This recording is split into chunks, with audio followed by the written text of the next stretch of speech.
everyone. We're Type Electives. We're an online design school that's shaping the future of type, co-founded by Lynne and myself, Juan Villanueva.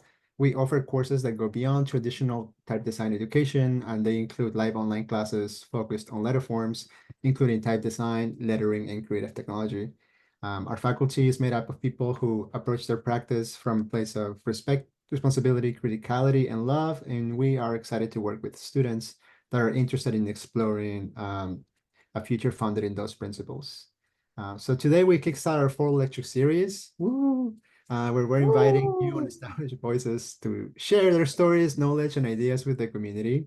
And for this season, we wanted to shake things up a little bit and try something that we have not done before. So we decided to do a type design AMA, which stands for Ask Me Anything, and give the community an opportunity to send us their type-related questions that they'd like us to have a conversation around. So thank you all for sending us your questions early on. They were really helpful in helping us shape the series, which we have organized into 4 general topics. So in this series, we'll be covering questions regarding to getting started in type with Libbie Bischoff in this case, type design theory and practice with Sahar Shar, font engineering and QA with Romina Hernandez, and finishing and publishing a typeface with a focus on business and marketing with Troy Linster. So to make this series a little bit more practical and accessible, at the beginning of each event, Lynn and I will share a very short presentation covering some foundational knowledge that relates to the topic, as well as sharing some extra resources. And because we also want this to be an open format, we invited a special guest from our community to join us in conversation. So our goal here is to provide insights and share resources with our community around the world. And as a reminder, all our talks are recorded and they will be made available shortly after. But before we get into it, we have some housekeeping items to make. We have 3 courses available this fall. My class starts on Monday, display type. There are 4 seats available. So if you want to learn type design, make some wild stuff, now is your chance. We also have a brand new class, a critique-based workshop class taught by Libbie Bischoff. So if you have taken one of her classes, you already know how great she is and how awesome of a mentor she is. So again, if you already have a typeface or starting something new, you want help and guidance developing and finishing it, here's your chance to work with one of the best. So this class is application only. So the applications are open until today, midnight. So get your applications and get those typefaces through the finish line.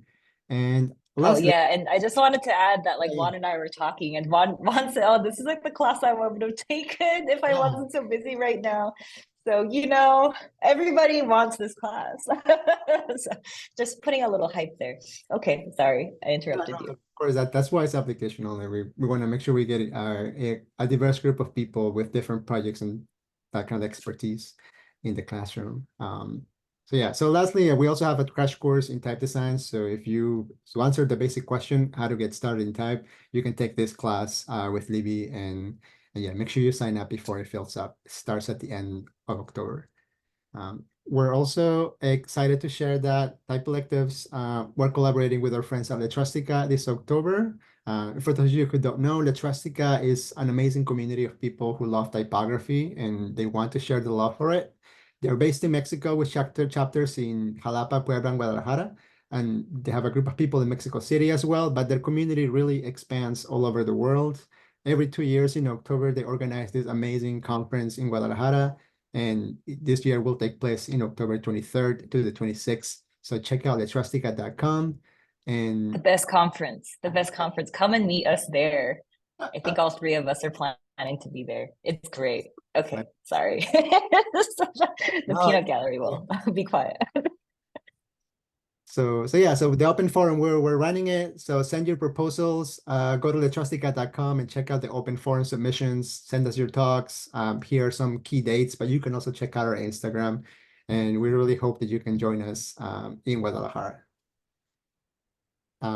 And to finish the house, wanted to remind you to follow us on Instagram, subscribe to our newsletter, be the first to know about our classes and events. And obviously, we appreciate your support, spreading the word about our classes, events to your friends. And obviously, if you can support us with a donation, we'll be really grateful. But with that out of the way, let's get started with the event. Woo! And yes, the theme for today is getting started in type design. And Juan and I have prepared some slides where we'll cover the basics, the very basics based on questions that we've received so far, just so no matter what stage you are in your type journey design, like you have a little bit of, like foundation to base off of like all this conversation in. Yeah, and we wanted to give an introduction to our special guest, Libbie.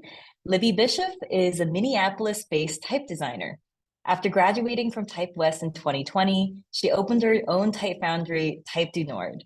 She started by making 52 fonts in 1 year, and I repeat, 52 fonts in 1 year, and is now focusing on building her type library. And I also wanted to give a little shout out to how amazing the Type du Nord newsletter is, because it's like one of the few things that lands in my inbox that I'm just like, oh my God, I can't wait to read this. And I just like love hearing it with Libbie's voice, and also like the random things that you get up to. And I'm just like, this feels so good. Like I want to know what you're interested in. And there's all these random things. Do you want to say something about your newsletter? No, I just wanted to say thank you. That's so sweet. I love hearing that. Yeah, thanks, Lynn. It's so good. It's so good. Go and subscribe to the newsletter. It's just, even if you're not a type designer, it's just it just, I don't know, it just feels so, it warms my heart, is just what I'm trying to say.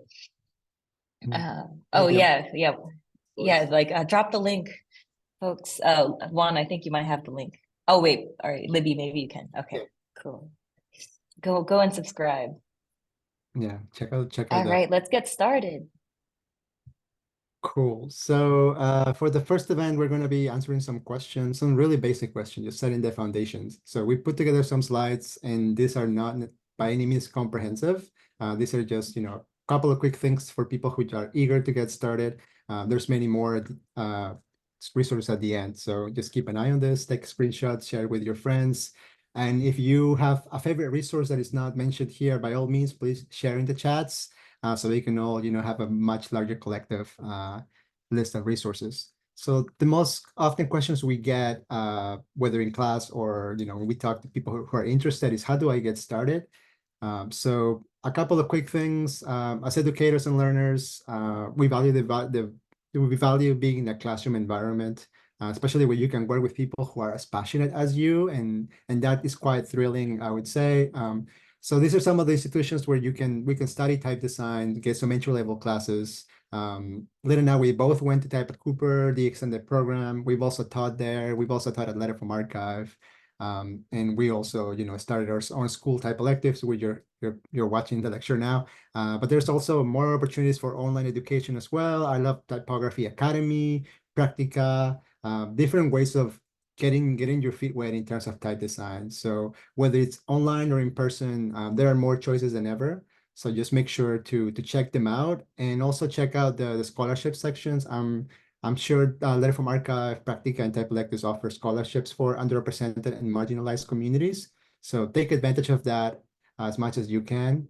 And if, let's say, an online environment or a classroom setting might not be right for you because of different factors, or things getting in the way, like time, money, whatever, you can also learn at your own pace. Lin Yoon has launched a free comprehensive online video course, Type Design School, where you can start designing your typeface just by watching Lin's videos. And luckily, a lot of our students have, when they apply to our scholarships or where they share their experience, they have come from watching this series, and it's like the first step for them to learn. But once you actually learn some basics, you can start working with an application such as Glyphs, RoboFont, FontLab, whichever it is. I'm just mentioning Glyphs and RoboFont because they both have kind of a robust community. Glyphs specifically is very accessible user interface, and their learning tutorial section on their website is incredible.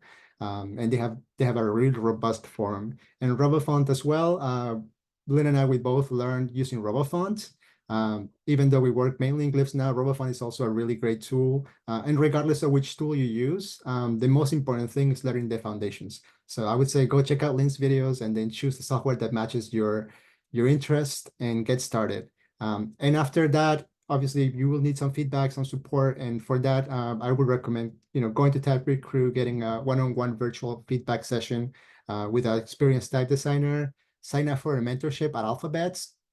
Or if you are really more want to be more consistent with the support, you can sign up to Troy Lister's type coaching program, in which you can get, kind of like weekly meetups with Troy, who will be one of our speakers in the series. So you get to hear more about him. Other ways is always to get involved. Being in a class is just a way of getting started, but to keep the motivation going, there are some online forums. Type Drawers is a really good one. It's super nerdy. If you want to know what type designers are talking about, check that out. Also, after Type Twitter kind of like went away, everyone migrated to Mastodon. So Typo Social is where it's at. All the nerdy type conversations are right there. And there's also the Trustica Comunidad, which has a really, really lively community via WhatsApp. So check that out as well, especially for people that speak Spanish and are from Latin America. This is where it's at. So apart from that, conferences are also a great way to get to meet type designers in person. There are many conferences around the world, but these are some of our favorites. TypeCon has a dear place in my heart. It was the first conference I went to, and where I really fell in love with the community of type designers. They change their venue every year, but it's been in Portland for the past this year and the last year. Typographics is also New York City. So if you want to schedule a vacation trip to New York City, I would say check this one out. ATypI changes location every year. It moves around the world. So it's also very interesting, especially for people who are more hardcore type designers or type design nerds. So again, this is a very incomprehensive. This is just, like scratching the surface. There's many more. If you have a favorite, please share in the chats. But for more comprehensive resources, there are these two links. The first one's by Justin Pennard, which has kind of like put everything together into a website, so you can dive deeper into even more education, more communities, more forums, more software, different ways of entering. And there's also, if you're also more of a book person and like have a different approach to it, check out Narata's type resources document. So that one has a really, really nice list of book recommendations. And obviously we all have our favorite books. So if you have one, please share in the chats as well. And obviously if you're here, you're watching this recording or in the meeting, you're in the right place. So now I'll pass the mic along to Lynn to answer the second question that we got. Yeah, thank you. So I'm going to quickly over this very common question that we get. How important is it to study calligraphy and lettering for type design? And I also will put a little dot on this, like saying that I am a little bit biased because the first thing that I did after studying type design at Type of Cooper was to study calligraphy and lettering, like in length. So like I obviously am biased, but I wanted to let you know what I think about this topic. So if you, the next slide. Thank you.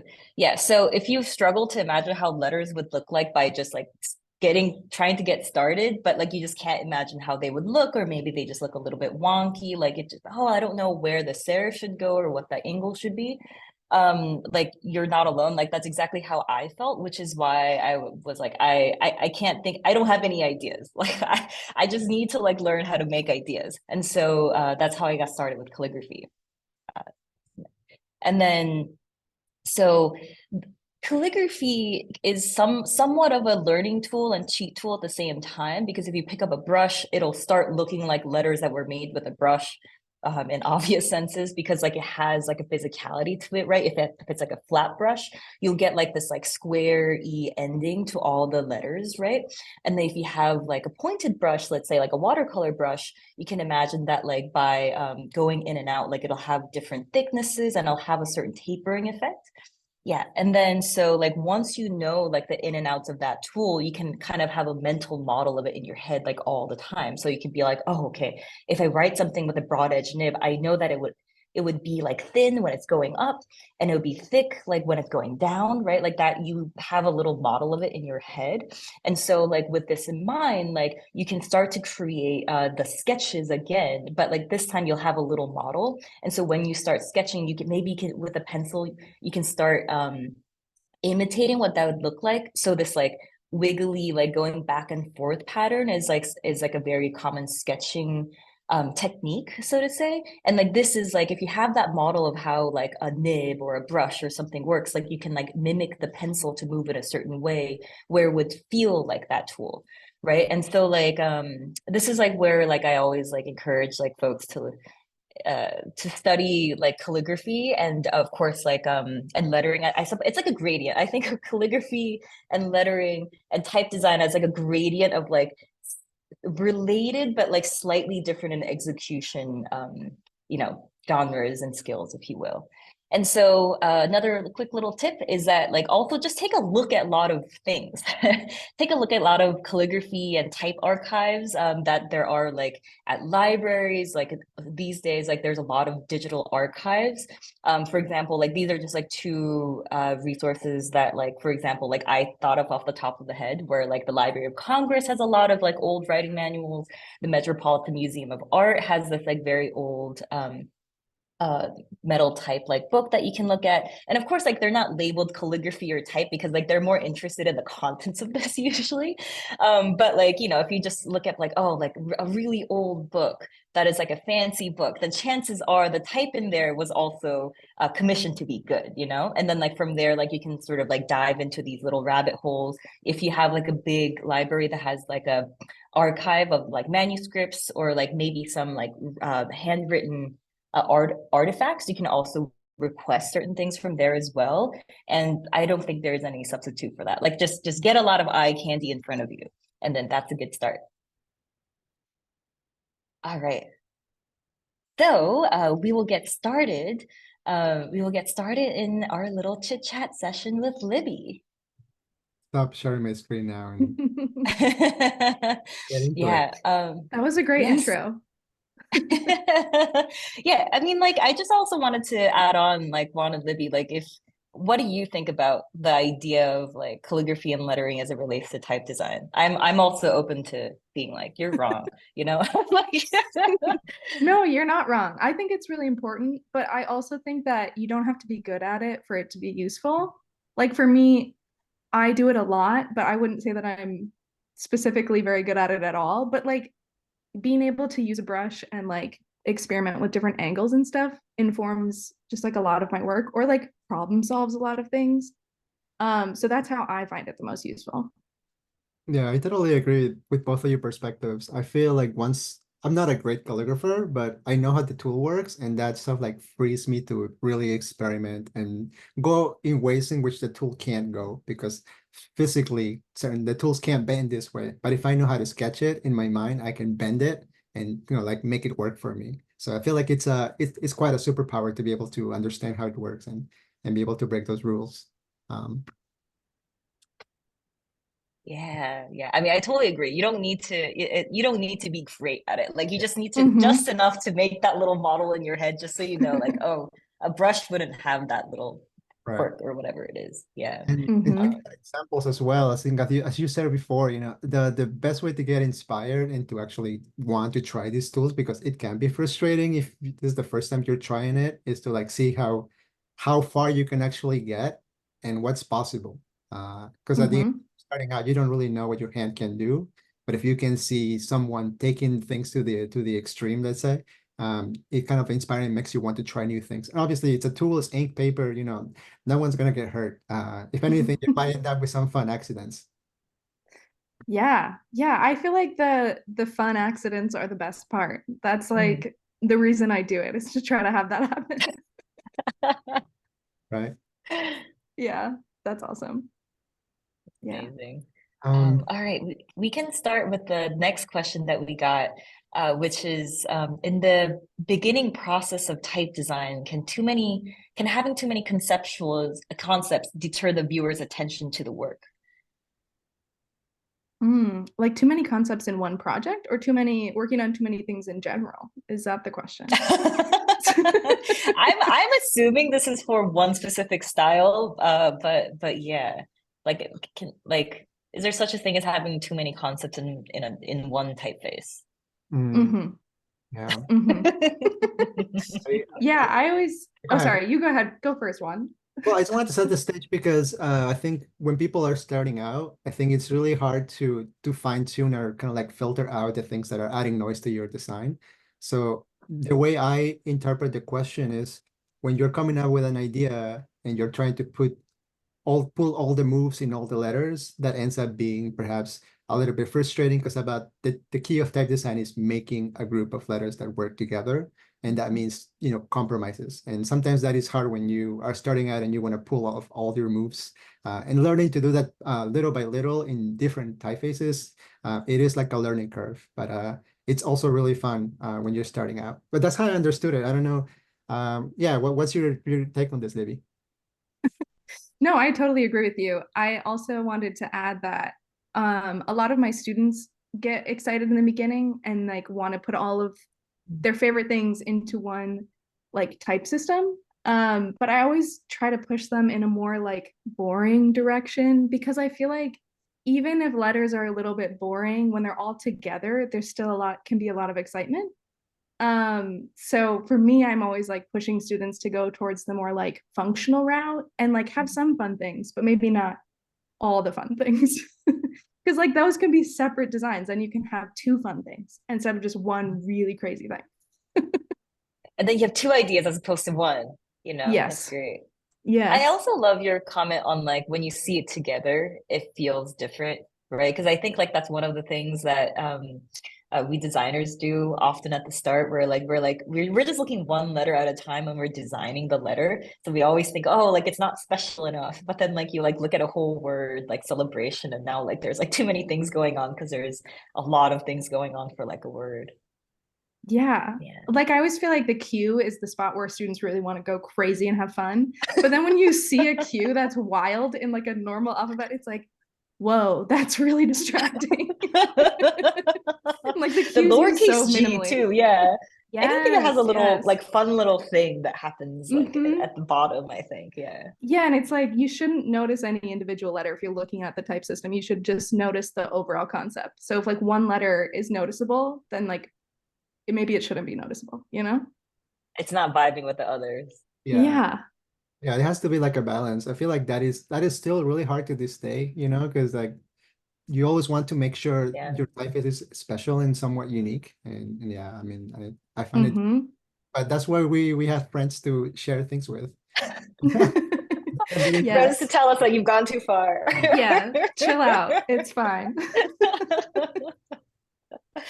Yes, I guess that's yes is the short answer to that question. So thank you for that question.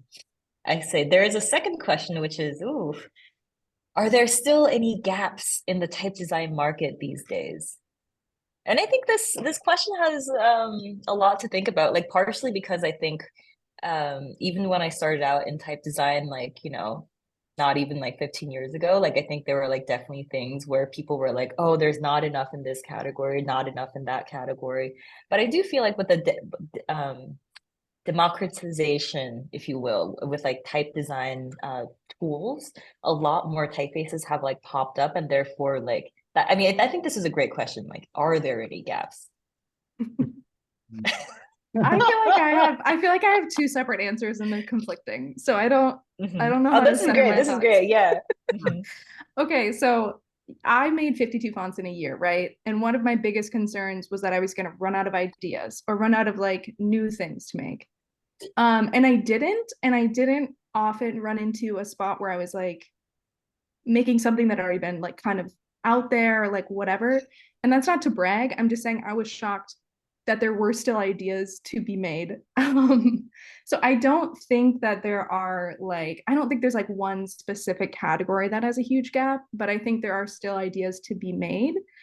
But for me, I think the biggest gap still is, and this could be a whole other discussion, but it's like the Latin alphabet is pretty well served font wise.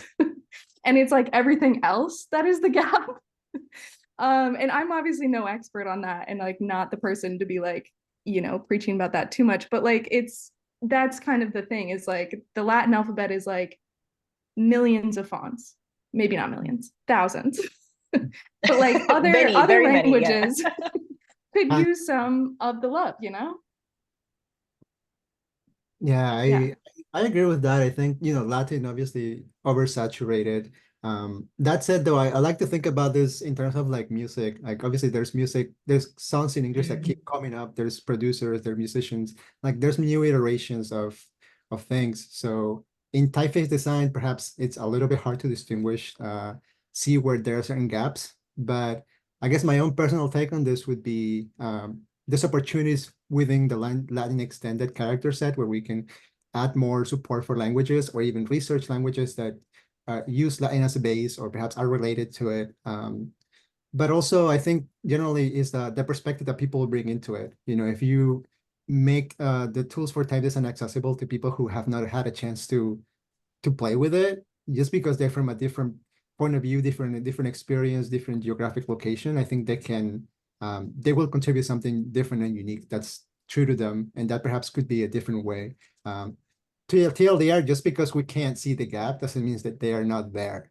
So That's a by good point. democratizing this, I think other people will be able to see those and show us the way, if you will. That's kind of my take on this. Definitely a lot of opportunity. Yeah, I love that comparison to music, you know, like there are a lot of things already out there, but if there's something that you want to make that you don't think other people made, that's a great way to, you know, get inspired for a typeface. Because I feel like there's no wrong way that a typeface can be made in this day and age. You know, it's not like you're gonna make a typeface and then like all this metal is going to be wasted for a typeface not being used. Like that's not like a, you know, it's not like a conceptual thing anymore.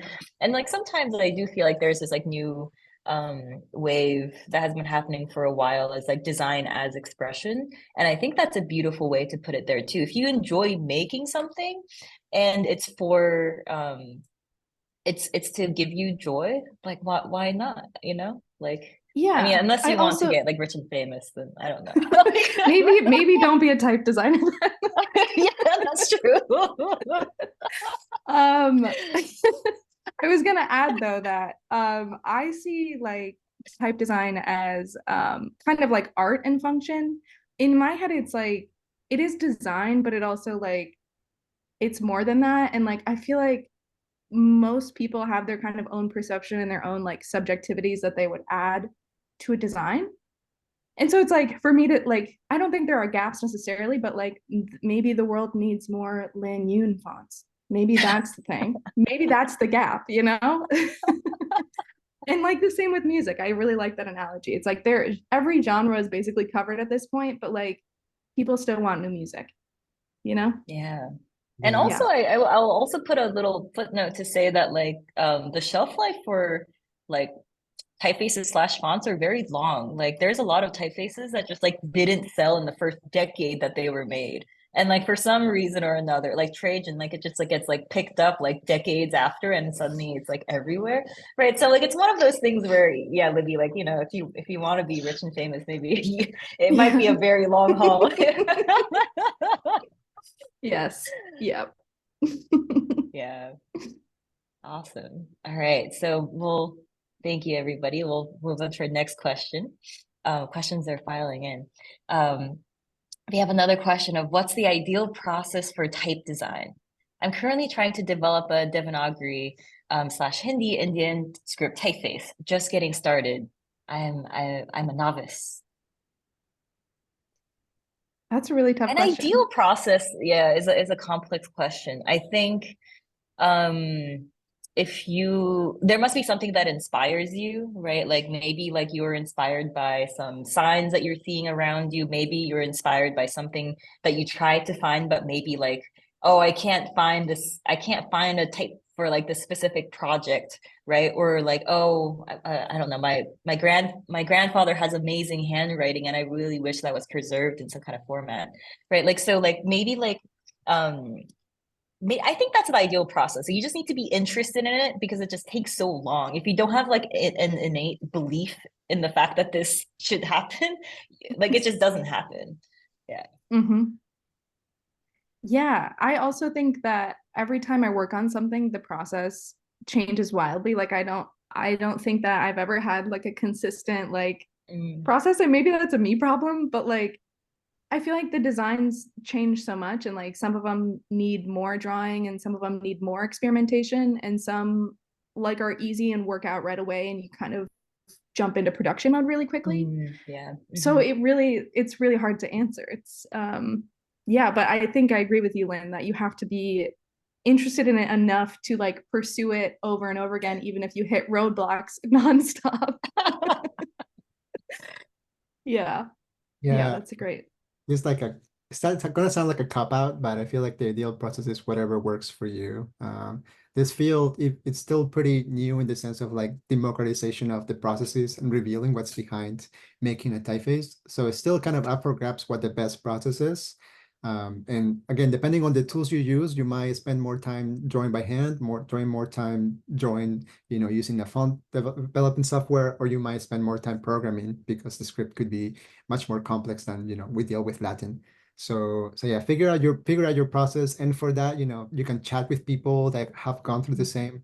That would be kind of like a problem solving approach. But that's my take on it. It's like figure out what works for you. And when in doubt, ask people that, are already where you want to be, and they can kind of like give you some advice that could be more practical for your particular context. Yeah, you can connect with perhaps like Indic typeface designers on Typecrit Crew as well. Just for asking where they got started, if they have any recommendations. Juan, do you know if by chance Namrata has resources for Indic type design I think some on of her it is resources on page? the document. But what Lynn said, I encourage people to just, reach out to a foundry. Generally, type foundries are small, like everyone is really friendly. So getting an email about, how do I get started? I think it's always very motivating for people who are already doing it, because we want to see, I think the atmosphere is we want to see more people practicing and making designs, because the more we have, the more chances we get to spread the knowledge. Oh, I think Nitin, I'm sorry if I'm pronouncing your name wrong, clarified the question.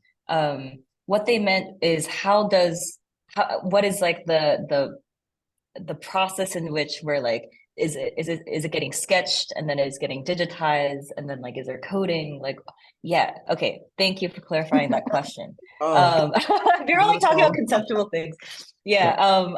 I suppose like the quick answer is that like conceptually, like you would, whether it be through writing it, finding examples out in the wild, or sketching it yourself, like you would have the forms, like the design itself, like you would get some idea of those like visual forms there. And then from there, and let me know if I'm like overgeneralizing this, from there you would start digitizing it in a type design program such as Glyphs or Robofont. And there's some other software out there too. And then from there, you would be able to test it out, because at that point you would be able to start typing it and start putting into documents. And then so like that would be the process of like, does this work for the use case that I intended, which is like maybe I wanted this for a menu, or maybe I wanted this for legal documents that are like 6 points small. So at that point you would start testing it. And then eventually you would get to a point where like it's done, it's spaced really nicely. And then you would like just make sure there's no bugs in it. So if someone installs it, it doesn't crash their computer, which a lot of software does automatically for you these days. But that would be the process, like very roughly. And I hope that gets through to that gets the idea for those. Yeah, I think Nitin summarized it very well. Sketching, digitizing, and code. Some scripts might need more of each. And just to give a shout out to Practical Program, they have a class on Devanagari. So if you're interested in learning that, I think they have a class coming up soon. So you might be interested in checking that out if you want to get your feet wet with Devanagari. Yeah. Awesome. So our next question is, what are the best skills to learn for Glyphs or Robofont? This is for someone who wants to become a type designer in a foundry.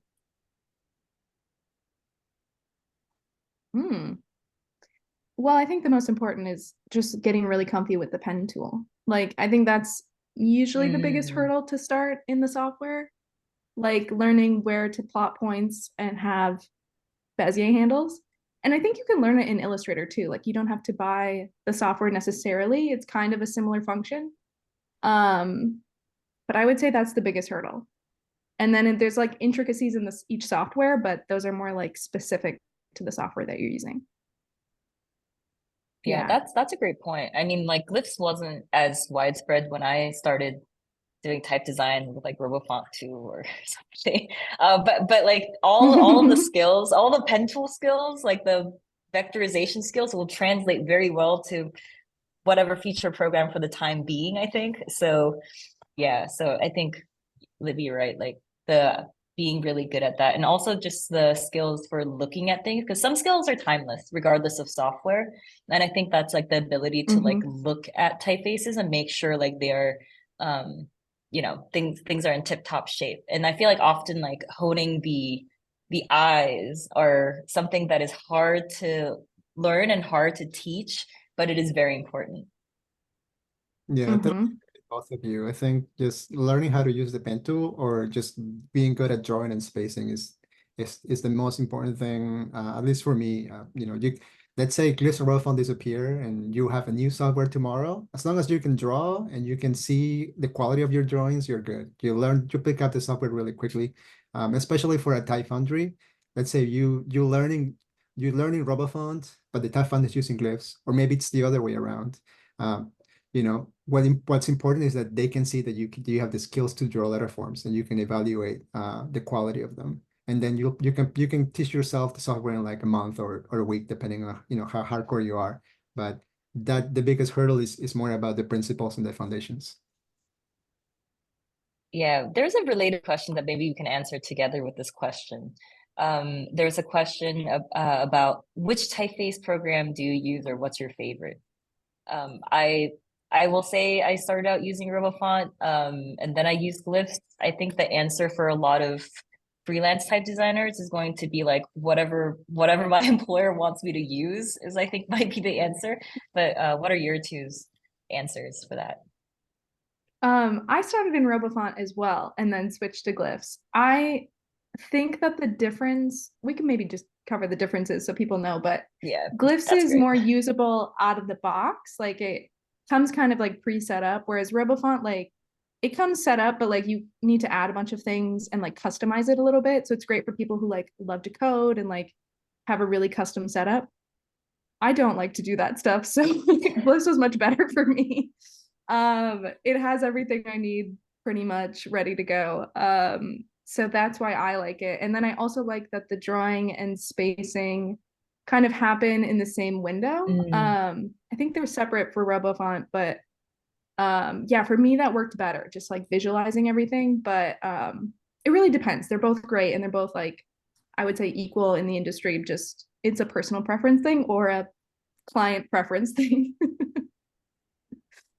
Yeah, I think it's a personal preference thing as well. I learned RoboFont and I work in glyphs mainly, but if tomorrow I was to go back to RoboFont, you know, like I'll be fine. They're really good. So it's more of a matter, I would say try them all. They I think they offer free trials and see which one fits, you know, the way your mind works. Because every software, there's a philosophy behind the way things are made for you. So if you're like to build your own computer, then maybe RoboFont would be perfect for you. If you like your computer already built for you and you know just want to play with the tools within it, then maybe Glyphs is the best for you. Or if you like something in between, then maybe you want to try both and see which one matches. So yeah, I mean, I have favorites, but at the end of the day, you know, it's whatever people want me to use. Again, the skills of seeing and spacing and drawing are kind of like are software agnostic. So yeah. Yeah, there related to this is a question for, are there any free to use software apart from FontSelf for Windows? There are smaller open source type design programs, but I think the best one that I always recommend for Windows is FontLab. It's $25 US, so it's much more here. I'll put it in the chat. So I think this is the most affordable option that is professional grade, so to say. Yeah, I don't know if either of you have recommendations as well.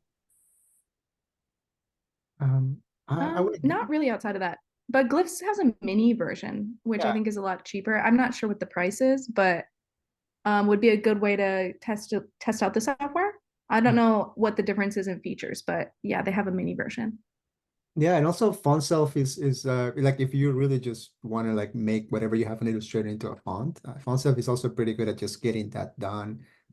So again, try all the tools that you have access to, and you know, worst case, you can also send an email and ask if you can get a free license or a trial license to try the tools out before you commit, because you know, none of these are necessarily free, but they're really useful, and they're especially RoboFont, FontLab, and Glyphs. They are kind of like industry standards for different foundries.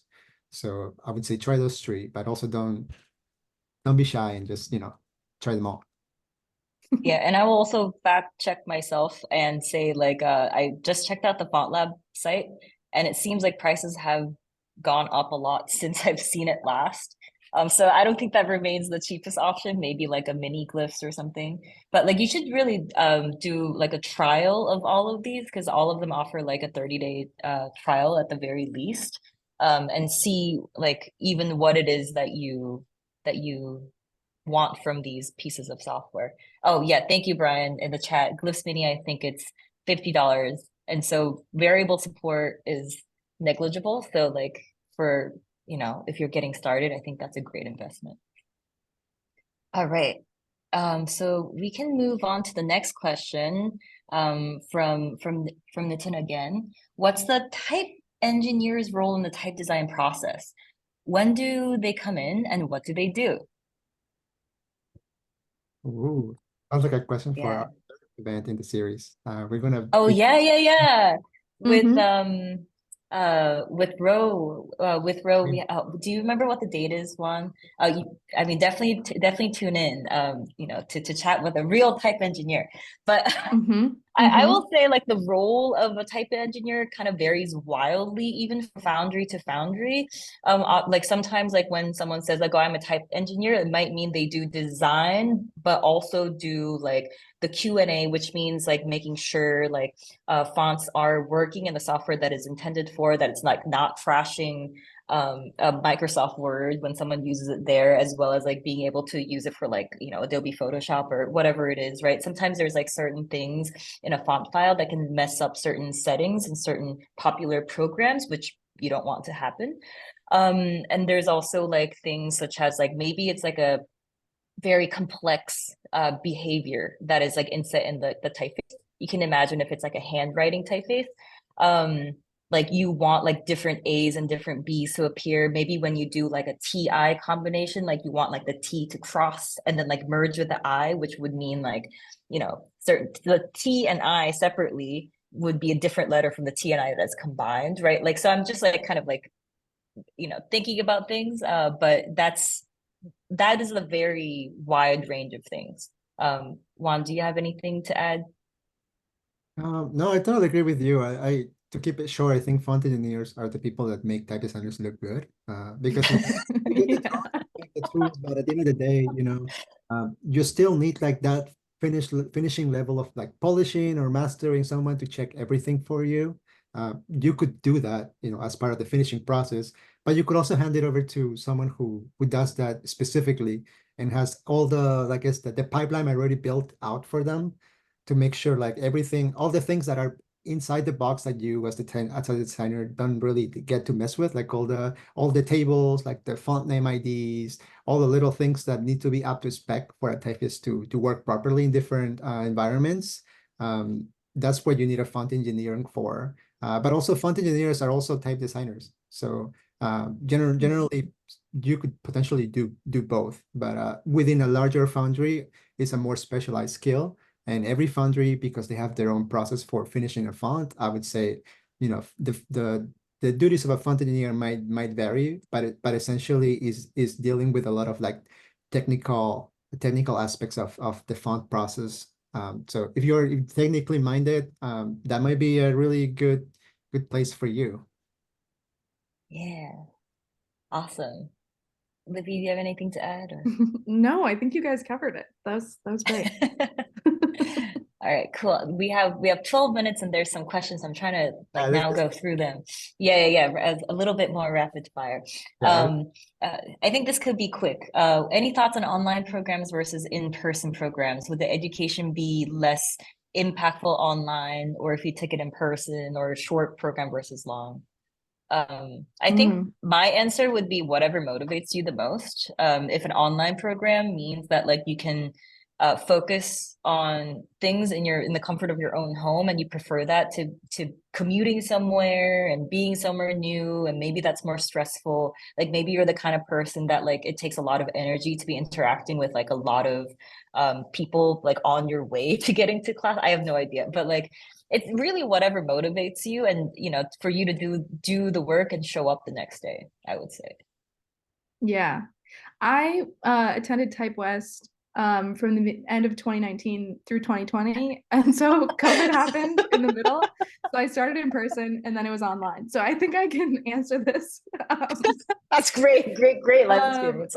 And the only difference was I don't think I was missing much in the online version. The only thing that was missing was the social aspect. So if you really like to like, you know, chat with your classmates in between like receiving critique, or like you know, like have little study groups and things in person, that stuff is really nice. But you can also do that online too. It just takes a little bit more work and a little bit more of like nudging people to like get on a Zoom call or something. But yeah, I don't think there's a huge difference in what you would learn or the feedback you would get. It's more of like the other kind of bonus things, you know? That's a good point. I think it depends on the personality, and also, you know, where you're at in terms of how much time you want to invest into it. You know, going to the extended program in person was amazing, but then, you know, having opportunities online is also really great. And, you know, I also suffer from like Zoom exhaustion. So at some point I was like, I don't want to do anything online anymore. I also don't want to commute too long anywhere, so maybe I'll just take a break. But no, first of all, know your style of learning. I think that would be really important.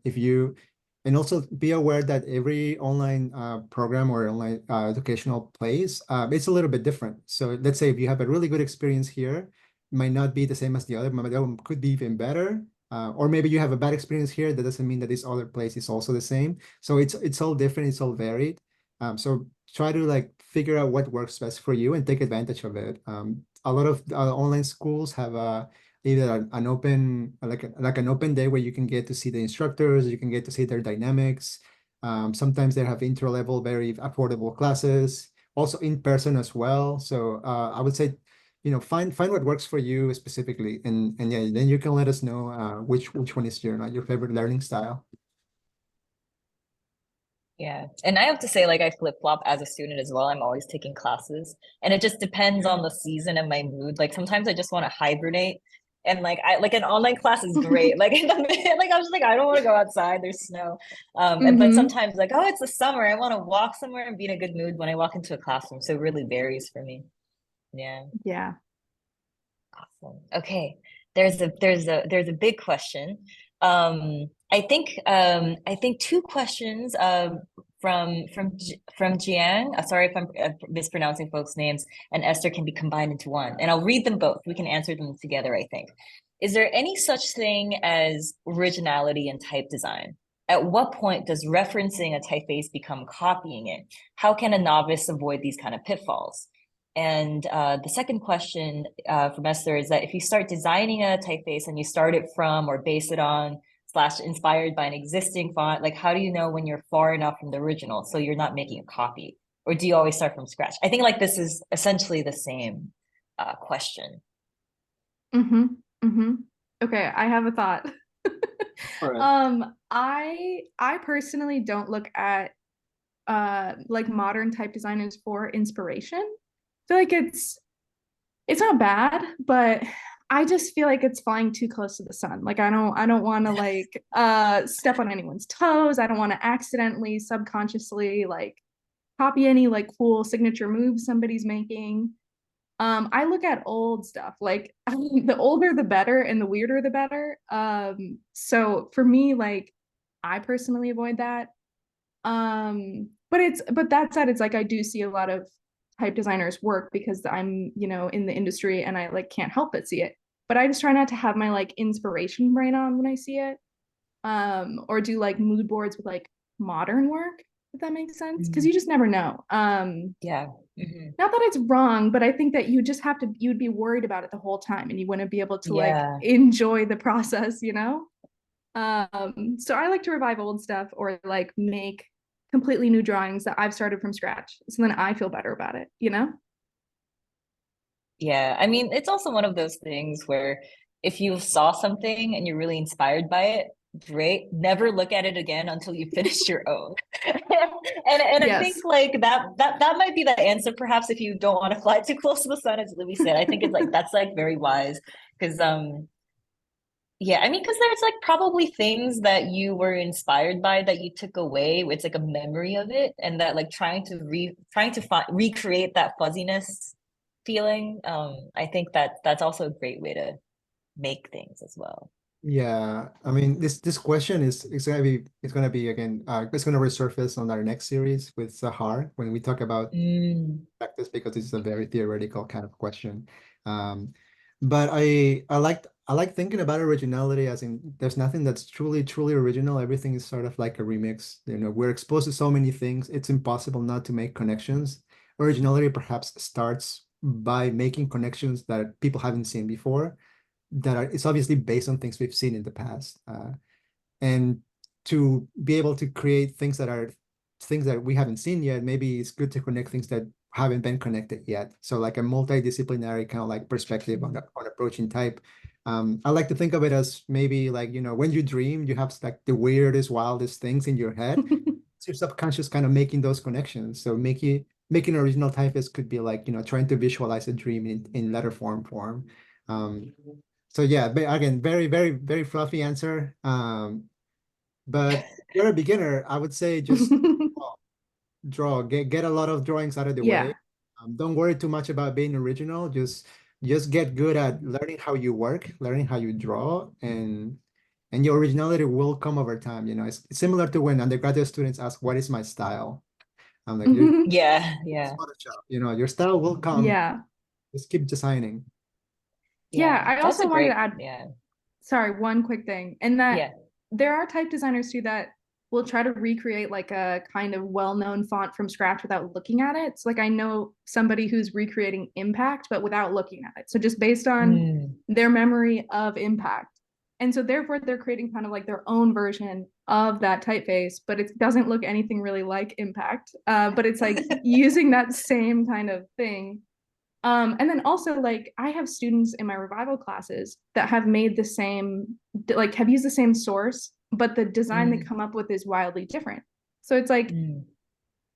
yeah, there's no such thing totally as original, but like I think you naturally put your own spin on it. And Yeah. that helps a lot. So yeah, I try not to worry about it myself too much. I will just say like just never open is if it's a digital typeface, like don't open that font in a font editor. I mean, first of all, you're probably violating a agreement like the EULA agreement, which is like how to use the software. But second of all, once you see numbers, you can't go back. Like once you get that specific to a design, like you have your wings are melting from the sun, you know, like like don't Yep, you do it. gotta take a time out. Yeah, which I think a lot of students like fall into like I'll just take a peek at it because I don't know how they're doing it and it's frustrating. Mhm. Don't do it. Yeah. Um, Okay. Oh my gosh, we Running have to the top of the a hour. lot of rapid fire questions. Oh, Want to sorry. quickly point out to folks, you know, we have a lot of questions. Please keep sending them in.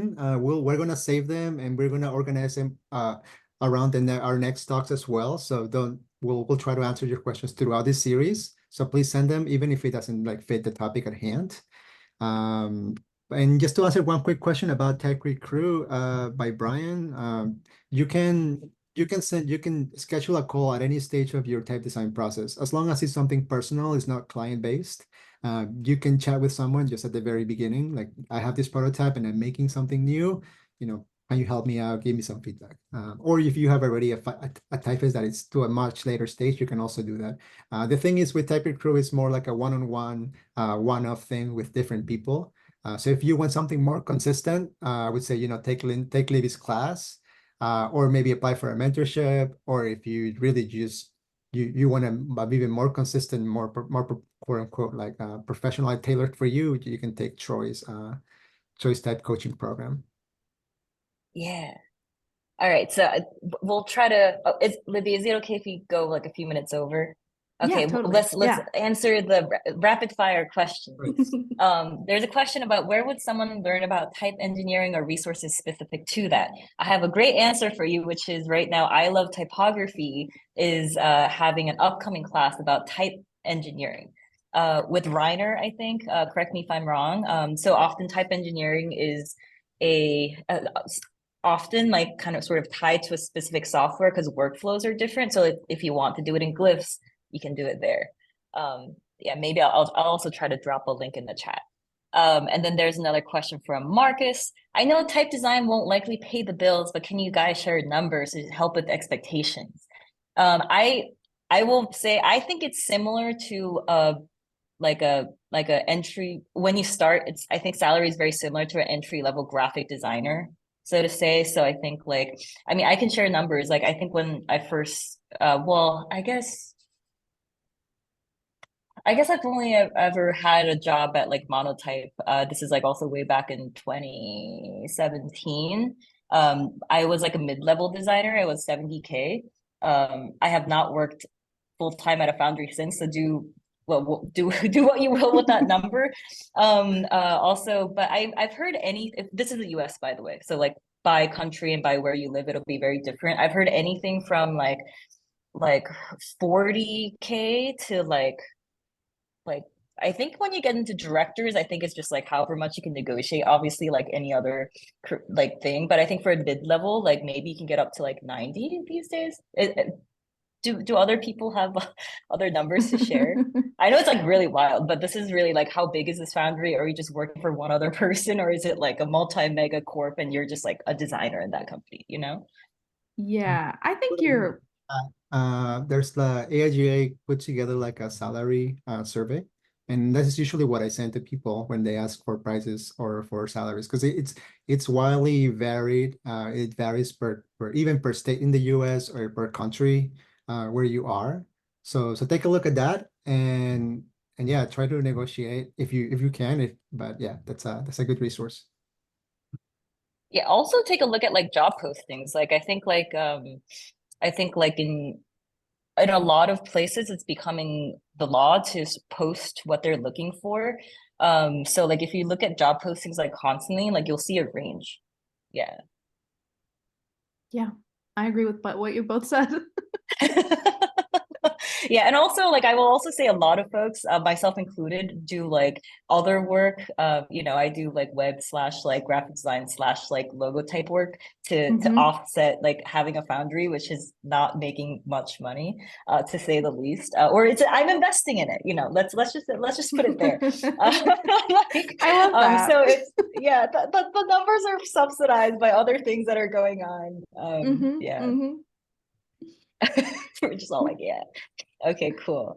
So that was the answer. Thank you for that question. Okay. This is a hot take question. I'm not sure. Did you see the news about Wolf starting their own foundry? They are so huge. They're so huge. Anyways, what about their type work? Is it just fancy or good craft?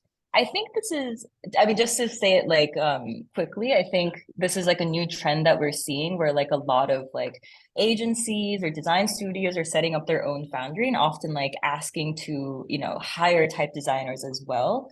And I think this is like this is a good thing in terms of diversity. I think in before this trend, I think we used to have this problem of like there not being enough people that make type because it was again very hard to make money doing type design full time. And I think like the idea of like, oh, like doing graphic design to offset like having a foundry idea has like caught on, right? Like Order is another a studio that you might have seen like that has the same idea. A lot of studios do the same. And correct me if I'm wrong, but I think a lot of these projects like start off as like either like passion projects, like where like they want to use it for a special campaign, or like they had some lettering and they like sort of blow it off into this entire set. Or like maybe a client wanted to do something and like they're like, okay, like we can do it for you for a reduced price, but then like we want to retain the rights to sell this typeface that we made for you to recoup costs for subsidizing. I think both are great ideas and innovative ideas even for getting a foundry off the ground, which I appreciate. And I think James from Ono Typo just uploaded like a video, I think, on the social where like, oh, like my experimental section makes no money for me, but I have a lot of fun. Yeah, so Yep.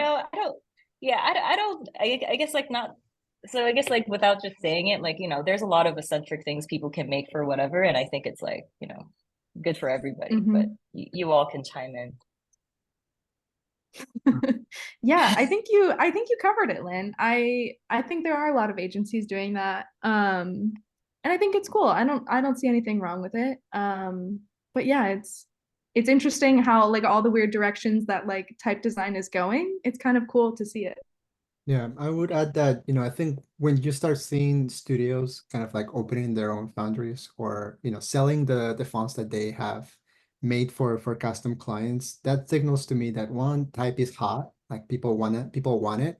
Um, and in terms of the quality of the design itself, I don't really like commenting on that because quality varies, it's all over the range. And if it fits your project and if you like it, then it's good enough, it would be different for someone who's typesetting a book versus someone who's just typesetting a flyer. So again, it's all in the eye of the beholder. We can have subjective opinions on that. I think for me specifically, what I value in a lot of these initiatives or like business models is seeing the humanity behind the people that are making the work. I try to support foundries or ventures where like type designers and the value of type gets put forward as much as possible. Obviously, there's like the spectrum of AI looming in front of us, but at the end of the day, there's still people making these things. And we value the makers, we value the craft, and we understand how precious this is. I think, and if that's represented through the business model, through the website, through the offerings, I would say that's something I would completely support. Yeah, okay. I think we have three other, maybe we'll just like touch this briefly because these are topics that are going to come up in like our next lecture with Sahar Afshar on the 20th. So tune in. But like so I think like there's a quick question about like when is it useful to start thinking about setting up a foundry? Like 5 to 10 fonts? Question mark. I can't talk. I only have two. And one of them is dingbats. You don't need more than one. It's fine. Just whatever. Do whatever. Be like me. Yeah, I start early. Yeah, I think the same. Like, if you want to make it, why not? And I'm not saying this in like, oh, like, artsy fartsy kind of way. Like, if you want to have that mindset of being a foundry, I think it's great. Like, you should start. Yeah, like why wait is I think the question, right? Like why wait? Yeah, it takes so long to get to like a point where you'd have 5 to 10. It's like, do you want to wait 5 to 10 years? Yeah, this is a great take. Yeah. I would say start soon. Being serious about it helped me a lot. Because then, that's where you focus your energy. So I say start early.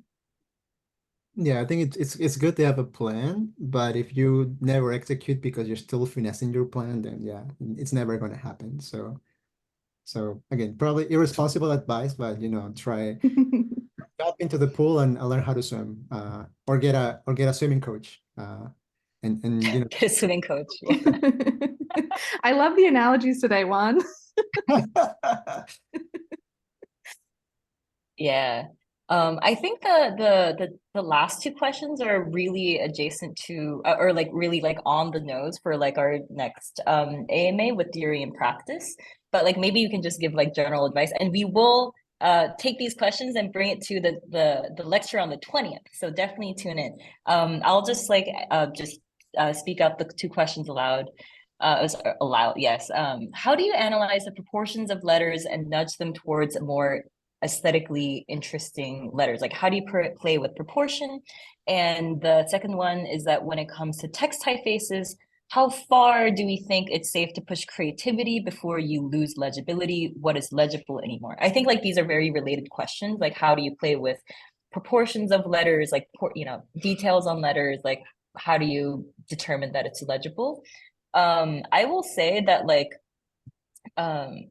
I think like this is like where like having like a set goal for your typeface is very important. If you set out to make a typeface for a menu, like this is like where like you can play with proportions to make sure that it's seen when you're seeing it. If it's a restaurant that it's like just like dimly lit with a candle, like can you see it in dim light? You know, like then you can see, is it legible, is it not legible? Can the proportions be pushed further or not further, right? Like function, I think, is where things really come in. Yeah, I agree with you. And I think that this is always the answer I give my students. And I always say, like, it depends, because it really depends on what your goal is, like you said, Lynn. Um, and I think you have to try to push things to the extreme in both directions. So like a really clean distilled version, maybe a really extreme wild version, and then see where your comfort lands and like test it in use, like Lynn said. Like if you're working on a text typeface, if at 10 points you don't see any of the details you added in, just delete them. Make a display version and then make a text version. And like if it's not showing up, like then what's the point? And maybe that's a silly response, but it's true. It's like you really just have to try it in that scenario and experiment and learn, and that's the only way you'll get a grasp of like proportions and details and weights and things. I think it's all about like developing your eye, like we keep saying. But yeah. Yeah, I totally agree. I think if people want to read what you're writing, they will make the effort, even if it's hard to read. Obviously, you should make it easier for people to access that content. But again, there's levels of tolerance in which you can make a typeface legible or illegible. I would throw in just to jump in for everything, like the constraints really help me personally to find points of expression, how to push things in a different way. Like Lynn said, if it's a dim lit restaurant, where people are going to be, like wearing like glasses or something specific, then maybe that could be an interesting brief to come up with a solution through a typeface.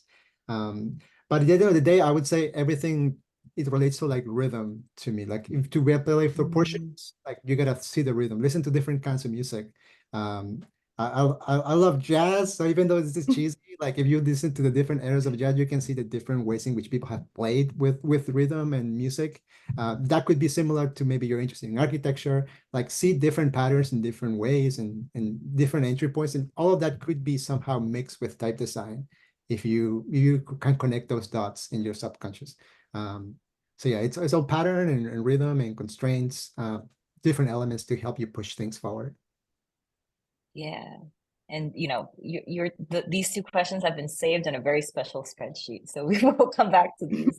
And I just wanted to acknowledge the very last question that came in, like how can we sell to a design studio the need to have designers specialize in typography and lettering, knowing that like they don't intend to be a foundry, but like the benefit of having this. Okay, so this is a question that is very well suited for our guest on October 18th.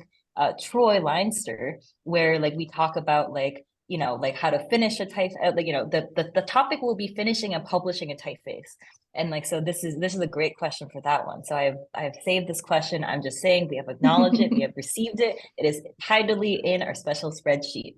Awesome. Okay, so sorry for running late, folks, but I hope this was great. Yeah. Yeah. Send us your questions via Instagram. We'll either put like a little pop-up on the stories or via DMs, and rest assured we'll save them and we'll like reorganize them depending on the team. But again, you can send them anytime.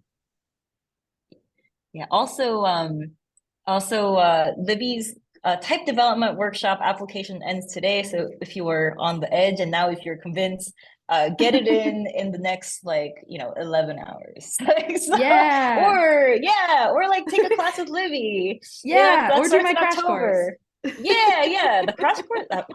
Crash course is so good. The vibes are immaculate in that class. Alrighty. Yeah. Well, thank you so much, Libbie, for joining. It's always a blast to have you and like talk with you and just like everything in general. Like get on that Substack, thanks for having folks, me. I tell you. I really don't hold back on the newsletter, so definitely It's so good. Alrighty. Awesome. Thanks for having me. Everyone, have a great day. Oh yeah, thank you everybody. Thank you everybody for tuning in. Yeah, thanks you everyone. You are also awesome. All right, bye. Bye.